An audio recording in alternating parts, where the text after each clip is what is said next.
Catus Maximus here, this time with a old snap-on Ferret F70N. I believe this is from the 60s, judging by the little backwards E. Snap-on has hieroglyphs for dating, and it's one of the few tool companies that really has been pretty consistent for nearly 100 years on having date stamps on their tools, so you can figure out really when they were made.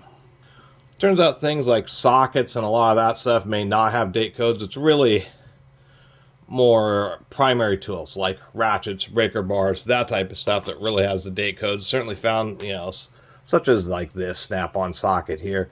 This is an older one, cursive writing, but absolutely no date code on there.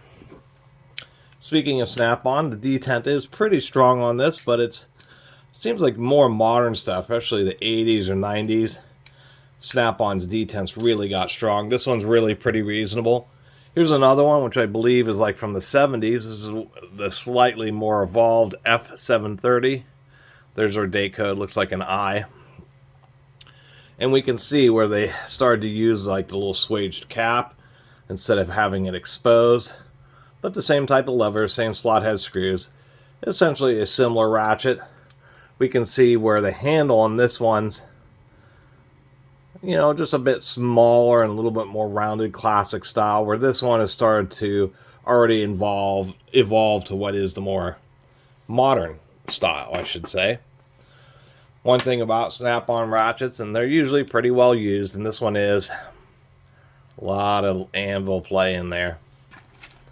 Got my little bin of shim washers. We'll see if I can't fix that up. Even on this F730, same thing, not quite as bad. But this one definitely has quite a bit of play.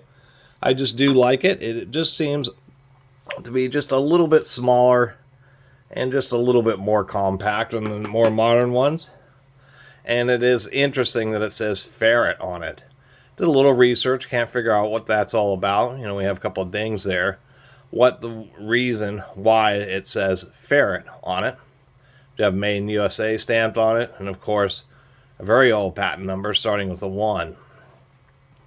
Never was super fond of the cast zinc reverse levers, but this ratchet still seems to have worked out. Still seems to be working okay. Let's go and knock it apart, take a look inside. Well, that bottom plate was certainly pretty well stuck. It is pretty darn thick. It's like an 1/8 inch thick or something. And we have the ubiquitous Batwing Paul design. Like this design where it's in a bore, so it actually holds up pretty well. So I'm going to use grease. Really, I just like using a light oil, so I'll clean this out the best I can. You can see that cast zinc reverse lever. They push through a hole in the pawl and then swage it. And you can remove them, but I read that it can be difficult to kind of get them back seated again. This just has one single basic tooth. Not a whole lot else going on there. Upon further evaluation, see that the anvil is actually pretty flush, but for some reason the pawl is pretty flush with the bottom machined area of the pocket. But you can see here that the anvil just has a bunch of extra room, quite a bit of extra room to move in there. And we can see a lip down inside there, although I don't know if that's really the root cause of why it has this issue. It's just that this part right here is just a little bit too thin, and so unfortunately it allows it to have all this extra play. So after much digging, it's hard because to shim a ratchet head like this, you need a washer that's really thin like this, so it doesn't interfere with the teeth and then fits tight around the anvil. This was the best that I had, plus has to be pretty thin. But it looks like this may actually, luckily, still work, because it looks like it's going to be able to fit down in there. The plate's going to be able to seat. And let me get this screwdriver. It's going to be able to stay out of the way of the ratchet pawl itself. And it looks like it's the perfect thickness. Never know until you really cinch down the bottom plate and see if it jams up. Turns out I got super lucky. I was having a feeling that washer may have been too thick. A lot of times you'll get it all together, start to cinch down the screws and it'll seem to be fine. But once you really apply the final torque is when trying to shim those anvils gets a little dicey.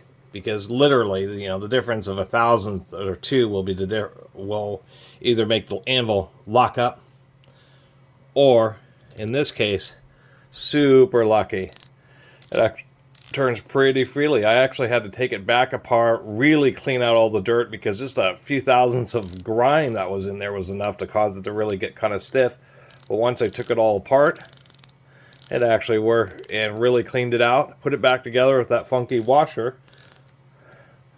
That loose anvil turned into this. I mean, you can really see I'm putting a lot of force on it. And so all a washer does is just cause the anvil to get forced to one side of the ratchet. And then when it rocks back and forth, it doesn't take up the play that may be or in the bore here or in the back here. You can see there's quite a bit of space.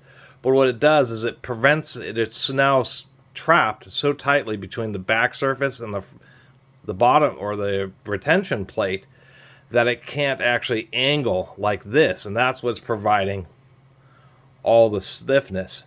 And it always makes me pretty stoked when I'm able to do this, because this ratchet was pretty loosey-goosey, really loose. And that's not good, because of course when it's angling back and forth, that means that the tooth that's engaging is either partially on one side or partially on the other. And it's what leads to ratchets starting to slip, because it overloads one corner of the tooth. It starts to round out, and then the whole thing kind of goes after that. So, anyway, that was the rest of the review. I don't know how this turned into 7 minutes. And quote-unquote anvil tightening of this old snap-on Ferret F70N. And I guess arguably, if you're ever, there's a lot of good ratchets, New Britons, and just so many, and Destros, so many good ratchets. But arguably, Snap-on has such a name in the history that if you're going to try to restore one, at least make it decent. People always ask, I've just been using Prolong. You just use any kind of 3-in-1 oil, motor oil, transmission fluid. You just avoid grease, because like I was showing cleaning this out, grease tends to really get hard over time. Modern synthetic greases actually don't. But nonetheless, they tend to just trap a little bit more dirt, and you just want something real light. Not as light as, you don't want to use WD-40 because that's not even a lubricant. You don't want to use silicone spray.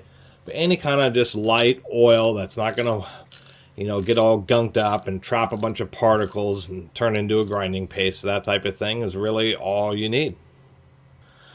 Actually, I was just noticing that there actually appears to be a bushing in there. I wonder if that's like a really hard piece of steel to help prevent wear against the ratchet body.